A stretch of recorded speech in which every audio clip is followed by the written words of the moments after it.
I still remember the day he dumped that file on my desk like it was a pile of garbage. "Handle this, Claire," he said, voice sharp, smirk colder than the office AC. What he didn't know was that the trash work he tossed at me would become the one thing that buried him alive in his own arrogance. That man's name was Ethan Cole, my manager, my mentor, and, for a long time, the person I thought actually believed in me. I was 29, 2 years into my job at Brightway Analytics, a data consulting firm in downtown Chicago. I'd worked hard, too hard, maybe believing that effort and loyalty still meant something in corporate America. Ethan was the kind of man who knew how to play the system. His charm was polished, his suits were sharp, and his words? Poison wrapped in silk. At first, I admired him. He noticed my work when no one else did, pulled me into meetings beyond my pay grade, and once said, "Claire, you've got potential. Don't waste it playing small." Those words lit something in me. But I should have known. Flattery is the favorite tool of men who need you for their climb. The shift began small. He started passing minor reports my way, datasets, leftover client notes, incomplete presentations. "You're good at cleaning up messy stuff," he'd say, and I'd laugh it off, telling myself it was an opportunity. But soon, it wasn't messy stuff. It was everything. By the time spring rolled around, I was working late nights alone, fixing his errors, rewriting his reports, building his slide decks, while he walked out early for executive dinners. The next morning, he'd stroll into the boardroom, click through my work, and call it his. Every time he said I led this analysis, a small part of me wanted to scream. Still, I stayed quiet. Because I thought, maybe this is what proving yourself looks like. Maybe one day he'll give me credit. Then came the file. A thick, unorganized, impossible mess of raw data labeled Client Phoenix. Ethan tossed it onto my desk like a waiter dropping leftovers. "They're a small account," he said, not even looking at me. "Don't waste much time. Just make it look clean." But when I opened the file, my pulse stopped. Phoenix wasn't small. It was a potential gold mine, a startup with data showing explosive growth and market gaps that screamed opportunity. Anyone with half a brain could see it, but Ethan hadn't. Or maybe he didn't want to. I stayed in the office long after everyone had gone home, staring at the numbers, connecting patterns, and realizing something terrifyingly beautiful. If presented right, this file could be the game changer that Brightway needed. But for Ethan, it was just trash work. That night, as I sat under the flickering fluorescent light, I caught my reflection in the dark window, tired eyes, coffee stains, hair pulled back too tight, and something inside me whispered, "He's using you." I pushed the thought away, because admitting it would mean accepting that all those late nights, all that loyalty, had been for nothing. Still, the whisper stayed. It followed me through the next few days, every time he brushed off my suggestions, every time he called me kiddo in front of clients, every time he laughed and said, "Don't overthink it, Claire. Just do the grunt work." Something was cracking. Quietly. And somewhere deep in my chest, a storm was starting to rise. A week later, I handed him the completed Phoenix report, organized, analyzed, presented with visuals that could sell themselves. He skimmed it, gave a half smile, and said, "Good.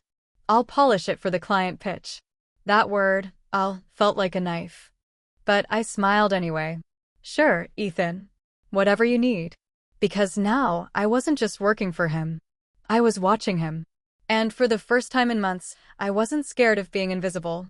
I was curious about how it would feel when he finally realized the trash work he'd thrown at me was about to make me the name everyone in Brightway would remember. But back then, I didn't know just how far Ethan would go to keep that from happening. And I didn't know that my quiet suspicion, that faint, uneasy voice inside me, wasn't paranoia. It was warning me. Because this wasn't just about stolen credit anymore. This was about power. And soon, it would turn into war. They say betrayal doesn't arrive like a storm. It slips in quietly, through small comments, uneasy smiles, and laughter that doesn't sound quite right anymore. For me, it began the Monday after I handed Ethan the Phoenix report. He walked past my desk without a word. "No, good job, no, let's discuss the findings." Just a clipped nod and a half smile that didn't reach his eyes. By noon, I overheard him on the phone, his voice low but smug. Yeah, the Phoenix pitch is ready. I'll take full lead. My team just finalized the model. My team. That phrase landed like a slap. I told myself not to overreact. Maybe he was just being formal. Maybe he'd mention me in the meeting. Maybe I was being emotional again. But the uneasy feeling wouldn't go away.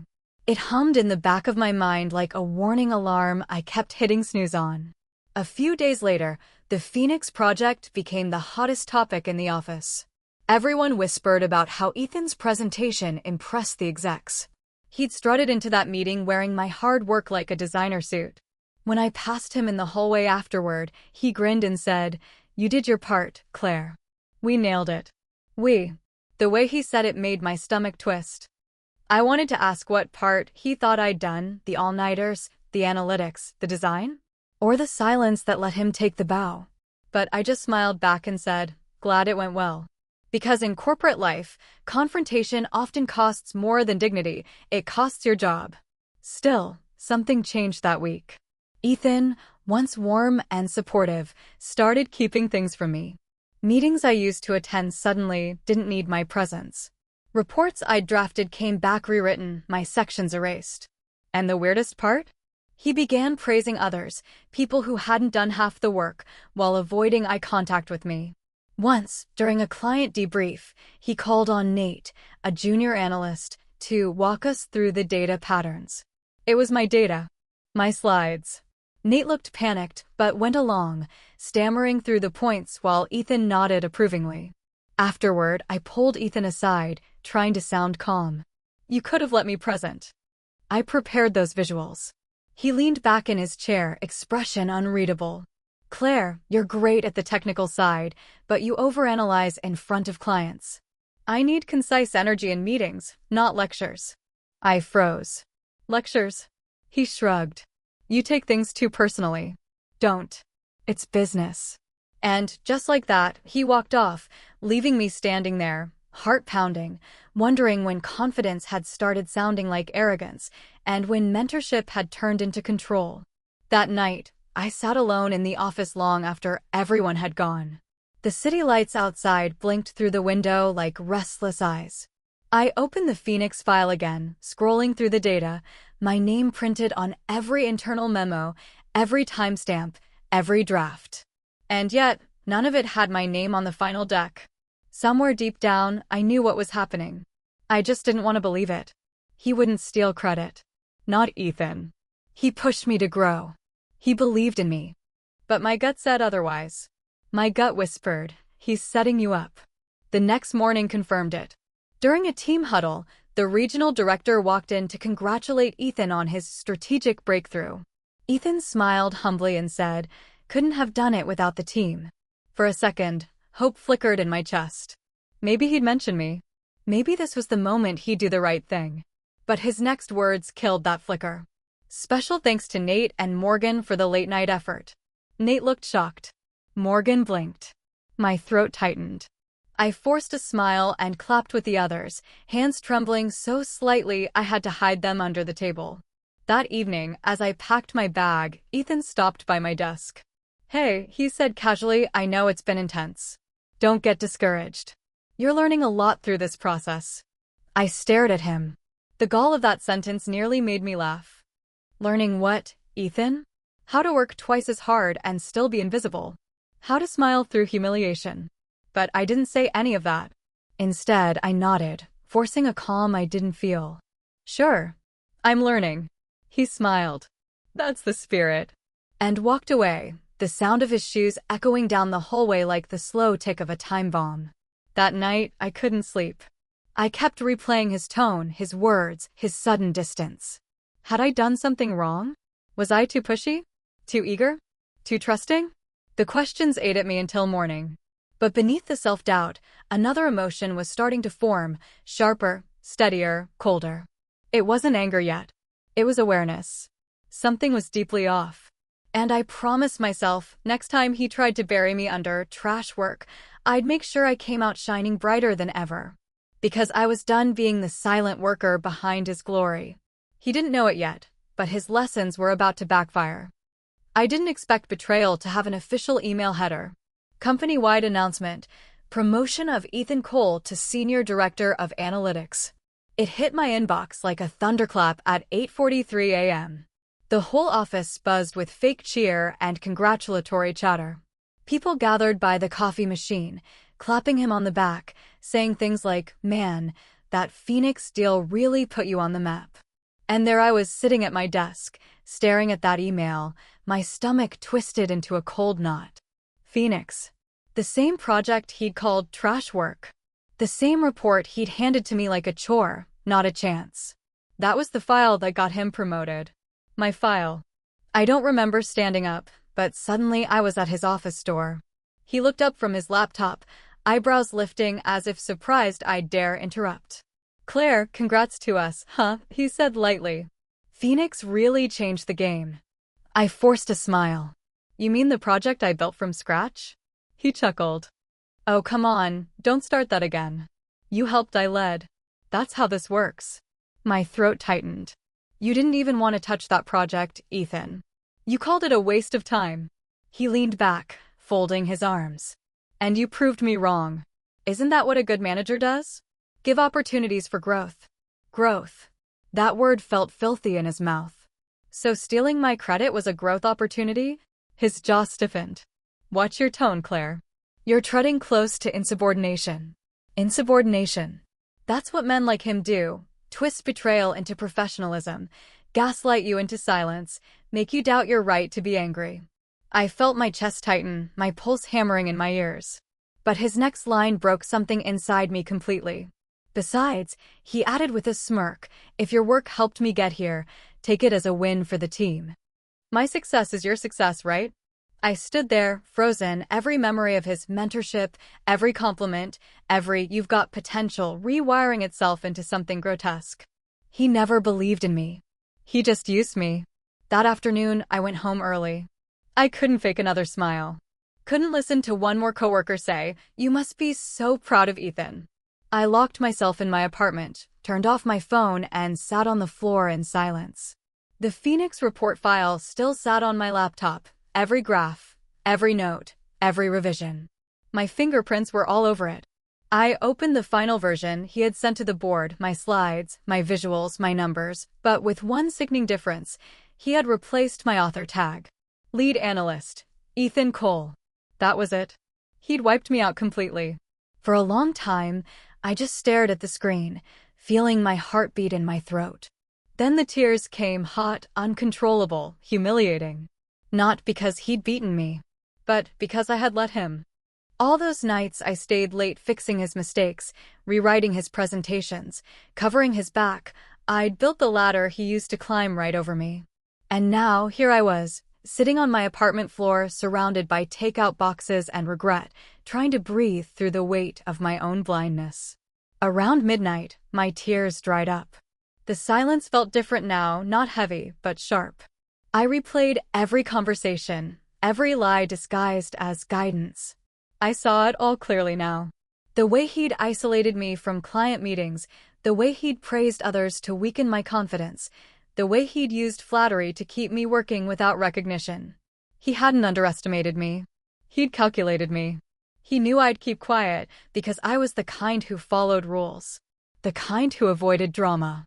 The kind who just wanted to earn her place. But he'd mistaken patience for weakness. And that mistake was going to cost him. The next morning, I walked into Brightway with a calm so unnatural it scared even me. Ethan passed me in the hallway, new title shining on his name badge, new arrogance in his stride. "Morning, Claire," he said, tone casual, like the night before hadn't broken something fundamental in me. I smiled softly. "Morning, sir. Congratulations again." He nodded, smug. "Knew you'd come around." But as he walked away, I whispered under my breath, "Oh, I have." Because that calm inside me? It wasn't surrender. It was the stillness before a storm, the kind that builds pressure slowly, quietly, until it explodes. And when it did, Ethan Cole wouldn't even see it coming. Rock bottom doesn't make a sound when you hit it. It's the silence after humiliation, when even your own thoughts feel too loud. For days after Ethan's promotion, I moved through the office like a ghost. Everyone congratulated him. No one looked my way. I wasn't invisible anymore. I was worse than invisible. I was irrelevant. I'd given years of my life to Brightway, skipped birthdays, weekends, sleep, because I believed effort spoke louder than ego. But in the end, the only voice that mattered was his. And he used it to rewrite my story. It was Friday night when the real shift began. Most of the office had gone home. I stayed behind, staring at my screen, pretending to work. But really, I was replaying his words, "My success is your success." That line echoed like a curse. I opened the Phoenix project one last time. My cursor hovered over my deleted author tag. The emptiness there mocked me. I whispered to myself, "You gave him everything, and he gave you nothing." That truth, that ugly, bitter truth, broke something soft inside me. But right beneath the pain, something else moved. Not anger yet. Not revenge. Just clarity. No one was coming to save me. Not HR. Not the directors. Not the team. If I wanted justice, I'd have to build it myself. I closed the project file and began digging. Every draft. Every internal memo. Every time-stamped revision. I had kept backups of everything, partly out of habit, partly because I never trusted company servers. And there it was. The digital breadcrumb trail of his theft. My original analyses, my graphs, my email attachments. Every time he took the lead, I had proof that I had done the work first. My hands trembled as I organized the evidence, one folder after another. It felt strange, like watching the version of me who used to believe in fairness slowly fade away, replaced by someone colder, steadier. Someone who didn't beg for recognition anymore. Someone who took it back. That weekend, I didn't go out. Didn't sleep much either. I walked through my tiny Chicago apartment like a strategist in a war room, scribbling notes, connecting dots, remembering every lie Ethan had told me. I remembered how he'd mentored me into silence. How he'd kept me away from senior meetings. How he'd smirked when I stayed late fixing his mistakes. All those nights I thought I was building trust, I was just building his throne. And that realization hurt more than any betrayal ever could. Because it wasn't just him I was angry at. It was me. I'd believed the game was fair. I'd believed that being good, being loyal, would protect me. But in corporate reality, loyalty is just leverage. And I'd handed him mine on a silver platter. By Sunday evening, I felt hollow, but in that hollowness, there was room for something new. I looked at my reflection in the dark window, same tired eyes, but a different kind of fire behind them now. For months, Ethan had convinced me I was just the supporting act. But he'd forgotten something crucial. The supporting act knows every line of the play. He might have stolen my spotlight, but I knew where the weak beams and falling props were. And if I played my cards right, he'd trip over every single one of them. Monday morning came. The city looked different. So did I. When I walked into Brightway, there was no more hesitation in my step. Ethan was in the break room, bragging about some new initiative. He turned when he saw me and gave that same fake-friendly smile. "Morning, Claire. Big week ahead." I smiled back, but it wasn't the smile he was used to. It was quiet, controlled, dangerous. You have no idea. For the rest of the day, I played my role perfectly. Took notes, smiled in meetings, offered polite input, the perfect, dependable Claire he'd trained me to be. But behind that calm exterior, I was watching everything. Every decision. Every project. Every opportunity he thought wasn't worth his senior time. Because the next trash work he gave me, I'd make sure it buried him again, but this time intentionally. That night, as I left the building, I stopped by the glass doors and looked back at the Brightway logo glowing against the dark. This place had taken my pride, my peace, and nearly my sense of worth. But not anymore. I whispered to myself, "You don't wait for recognition. You create it." And that's when the pain finally stopped feeling like pain. It became purpose. Ethan thought he'd won. He had no idea the real work had just begun, and that I was about to use every ounce of trash work he'd ever dumped on me to light the fire that would burn his empire from the inside out. Silence became my ally. While Ethan basked in the glow of his new title, I turned invisible into advantage, moving where he'd assumed I wouldn't, listening where he assumed I slept, building a case in the gray space between patience and fury. First rule, don't rush. He'd taught me how the game is played. Now I used his rules against him. If he believed I was broken, that ignorance was a weapon. I started small, habits and patterns. When he delegated, I logged it. When he rewrote, I saved the earlier version. When he praised someone publicly, I paid attention to who was left out. Every offhand comment, every meeting invite, every hurried, "I'll take that" was a thread. I pulled them slowly, and they revealed a net. Evidence was the backbone. Emotion alone wouldn't topple a man who wore a title like armor. So I collected proof with clinical patience, draft emails, time-stamped file versions, version history saved on my local drive, screenshots of chat threads, and recorded meeting notes, meticulously dated. I documented who was in the room, who had access, and every instance where my work had migrated into his presentations. I wasn't careless about it. I backed up copies off-site, personal cloud, encrypted folders, and an old external drive I dusted off from a forgotten drawer. I labeled everything. I cross-referenced memos with calendar invites. If an executive later claimed ignorance, I'd have the roadmap showing how the Phoenix project had traveled from my desktop to his nameplate. Second rule, build allies. Revenge that's only personal is fragile. So I listened to my coworkers, not to gossip, but to understand loyalties and fears.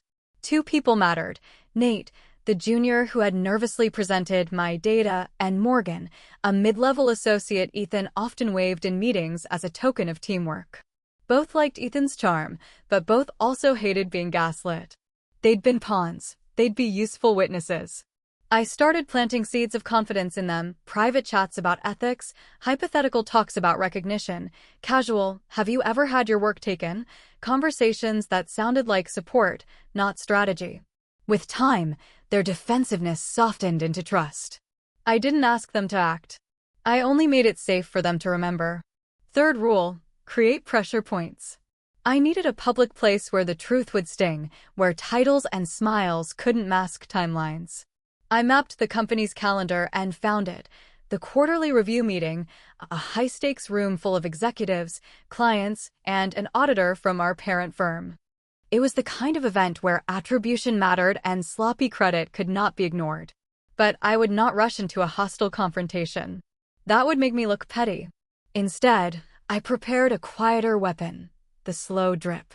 I began circulating small, innocuous notes of excellence to the team's shared boards, a corrected metric here, an insight expanded there, all tied to documents that would show my authorship when opened. I labeled them as supporting analysis and supplemental notes, the kind of helpful things a junior would forward. Each one was a breadcrumb that traced back to me. Emotionally, each move felt like a scalpel, precise, deliberate, not vengeful nonsense. I rehearsed my face for meetings, neutral, composed, a person who had nothing to prove because she had everything to show. I practiced asking the right questions, ones that would naturally draw attention to timelines. When did we first receive these raw datasets? Can we confirm who developed the primary model? Simple prompts that would make Ethan fidget when his story had gaps. I also set subtle social traps. Ethan loved applause. He thrived in the echo chamber of praise. So I arranged for quiet, private acknowledgments that would later become public. I praised Nate's presentation courage in front of the team, making Nate less likely to ball up under pressure and more likely to tell the truth if called. I complimented Morgan's attention to detail, encouraging her to keep copies of her notes, little things that would make a big difference when timelines were dissected. I considered HR, of course. But corporate HR is a cautious animal. They are designed to deflect lawsuits, not mete out poetic justice. My plan needed to make sense even without immediate HR intervention. If HR investigated, my folders would do the talking. If HR blinked, the board might not. Either way, the truth needed to be undeniable. So I prepared for escalation like a chess player preparing for checkmate. If necessary, I would present the evidence to the regional director, not as an emotional plea, but as a factual dossier: dates, file versions, witnesses, and a narrative that fit the paperwork. No theatrics. No threats. Just the quiet delivery of incontrovertible facts. There were nights I worried. Would I be seen as bitter? Would I lose everything for exposing him? But then I remembered why I stayed, not for victory over Ethan alone, but for the principle that merit should mean something. I had given him my labor in good faith. He'd siphoned it for vanity. That wasn't just personal theft. It was corrosive to everyone who trusted the system. The plan took shape like an engine warming up, slow at first, then with a steady hum. I wasn't just gathering evidence. I was reclaiming my narrative, rewriting the record so the board would read the truth the way I'd always seen it. Ethan still swaggered through the halls, secure in the illusion that the world believed his press release of himself. He thought I was broken, quiet, harmless. He was wrong. Because when the right moment came, at a meeting where titles and timelines would be under scrutiny, I wouldn't raise my voice. I'd simply open a file, click a timestamp, and watch the house of cards topple. And in the silence that followed, the whole office would finally read the truth I'd been rewriting in secret. I didn't need to raise my voice. I just needed to wait for the right room, the right silence, and the right moment for the truth to echo louder than any scream could. That moment arrived 2 weeks later, inside Brightway's glass-walled conference room. It was the quarterly performance review, the kind of meeting where reputations were built and careers quietly destroyed. The board, the regional director, a few high-value clients, everyone was there. Ethan, of course, sat at the head of the table, sharp suit, rehearsed smile, and that easy confidence of a man who believed the game was already won. He had no idea the script was about to change. The projector hummed softly as Ethan began his presentation, the Phoenix case study, the crown jewel of his supposed brilliance. He clicked through slides like a man showing off trophies. Every number, every graph, every conclusion, all mine. He glanced at me once, just briefly, and smiled like he was doing me a favor. Claire handled the data cleanup, he said casually, but the strategy came together under my direction. My heartbeat slowed. That one sentence, that same condescending half-truth, was my signal. The regional director leaned forward. Impressive work, Ethan. The model projections alone are remarkable.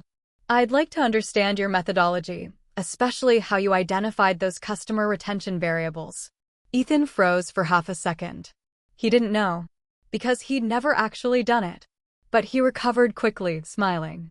Oh, that was a collaborative effort. The details are in the report. I can walk you through them later. The director nodded. Actually, let's walk through them now. Pull up the original data structure. Silence. Ethan clicked, hesitated. I don't have that with me. That's when I spoke, calm and clear. I do. All heads turned. Ethan's smile faltered just slightly, the tiniest tremor of uncertainty. The director gestured. Please, Claire. Continue. I plugged in my flash drive and opened the file. The same Phoenix report appeared, but this one carried my name on every revision, every version history, every timestamp. I didn't have to accuse him. The evidence did that for me. I kept my tone measured, professional, even warm, like a woman who had nothing to prove, because the truth was already doing it for her. As you can see, I said, clicking through slides, this version was initiated on February 8th. That's when the first modeling test began. Here's the sequence of internal memos outlining the analysis framework. My name is on the draft metadata and update logs. The director leaned closer, studying the screen. And the final version Ethan presented? I clicked again. Compiled 5 days later, same visuals, same structure, just under a different author tag. You could have heard a pin drop. I looked at Ethan, not with hate, not even anger. Just quiet disappointment. He tried to recover. It was a team effort, he said quickly, voice tightening. I just consolidated her data into the presentation. The director turned to me. Claire. I smiled slightly. If consolidation means replacing the author's name and deleting internal correspondence, then yes, he consolidated. A few muffled chuckles broke the tension. Ethan's face flushed. It only got worse for him from there. The auditor from the parent company spoke up. Mr. Cole, do you realize falsifying authorship on client deliverables violates Compliance Policy 3.7? That's a serious infraction. Ethan stammered something about oversight and miscommunication. But I stayed silent, watching the collapse unfold exactly as I had designed it, clean, factual, undeniable. The director finally leaned back, eyes cold. "We'll need to suspend your client-facing responsibilities pending review. Claire, please stay behind after this meeting." Ethan opened his mouth, but the director raised a hand. "We're done here." And just like that, the man who had stolen my light was escorted out of his own presentation. After the meeting, I sat with the director in her office. She studied me for a long moment before saying quietly, "You handled that with remarkable restraint." I smiled faintly. "Anger doesn't fix lies. Truth does." She nodded. "You know, Claire, we've been looking for someone to head our new data division. Someone with the ability to lead with integrity." For the first time in months, I felt my throat tighten, not from pain, but from something closer to peace. "Thank you," I said softly. "I won't waste the opportunity." When I walked out of the building that evening, the city lights shimmered off the glass towers. The air felt clearer, like it carried closure. Ethan's nameplate had already been taken down from his office door. Just an empty rectangle remained, a quiet monument to arrogance. I paused by the window where I used to stay late, fixing his mistakes under flickering lights. I thought about the girl who once believed that loyalty would protect her. She had died the day he took her work. The woman standing here now had built herself from the ashes of that betrayal, stronger, sharper, untouchable. I didn't send him any message. No final confrontation, no gloating. Because real revenge isn't loud. It's the silence that follows when your betrayer realizes you never needed to destroy them, they did it themselves. And as I walked toward the elevators, heels clicking against the marble floor, I whispered under my breath, a promise to myself more than to him: "You gave me your trash work, Ethan." And I made it my triumph. The doors closed, and for the first time in a long time, I smiled, not the forced corporate smile I used to wear, but one that tasted like freedom. They say revenge tastes sweet. But what they don't tell you is that peace tastes even better. It's been 6 months since that day in the conference room, the day truth finally walked in, calm and unstoppable. Ethan's name has vanished from every project file, every board memo, every whispered conversation in the hallways of Brightway Consulting. He was quietly dismissed under ethical violations. No scandal, no lawsuit, no dramatic headline. Just silence, the kind that follows a career that ended before it realized it had begun. I never celebrated his downfall. I didn't need to. Because real victory wasn't watching him lose, it was watching myself rise. After Ethan was gone, I threw myself into rebuilding the very department he'd used to undermine me. The same project he once mocked me for, the Phoenix model, became the foundation of Brightway's new retention strategy. Within months, it outperformed every other campaign. The board promoted me to head of data strategy. And when my name appeared on the company-wide announcement, it wasn't luck, it was justice, printed in black and white. But it wasn't just a new title that changed me. It was something deeper, a quiet shift in how I saw myself. Before all this, I used to equate strength with patience. I believed if I kept my head down, worked hard, and waited, fairness would eventually find me. But now I know fairness doesn't find you. You build it, piece by piece, from the ruins of what others try to take. Sometimes, when I stay late in my new corner office, I still glance at the hallway where Ethan once used to walk with that smug grin, carrying my work like a stolen crown. And I realize something strange: I don't hate him anymore. Because without his betrayal, I might have stayed small. I might have kept thinking that loyalty means silence, that humility means hiding. He didn't just steal from me, he woke me up. He became the test that proved what I was made of. That's the cruel, beautiful irony of betrayal. Sometimes the person who breaks you is also the reason you finally stop breaking yourself. A few weeks ago, I got a message from one of Ethan's former contacts. He wanted to meet me for coffee, said he'd heard about my promotion. When I arrived, he smiled and said, "I remember Ethan used to brag about your work." Turns out, he wasn't lying. You really are the mind behind it all. I smiled. He wasn't lying, I said softly. Just borrowing. We both laughed. But behind that laughter was a lesson: people may steal your credit, your effort, even your peace, but they can never steal your essence. That's yours alone.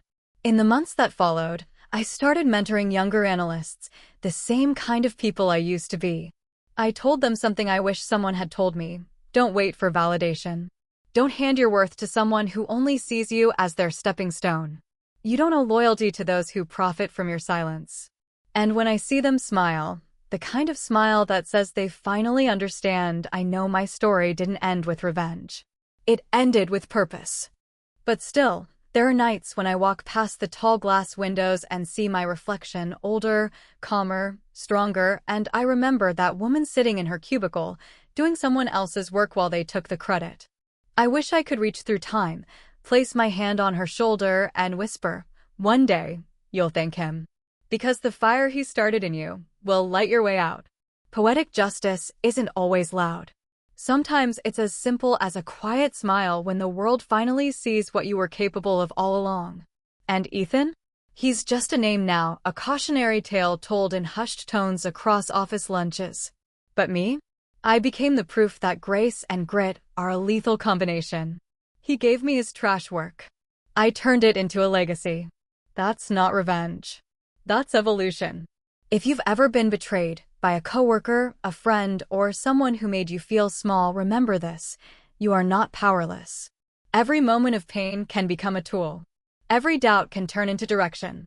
So tell me, have you ever turned your betrayal into strength? Share your story in the comments. I want to hear it. And if Claire's story gave you chills, make sure to subscribe. Because sometimes, the best revenge stories aren't about destruction. They're about rebirth.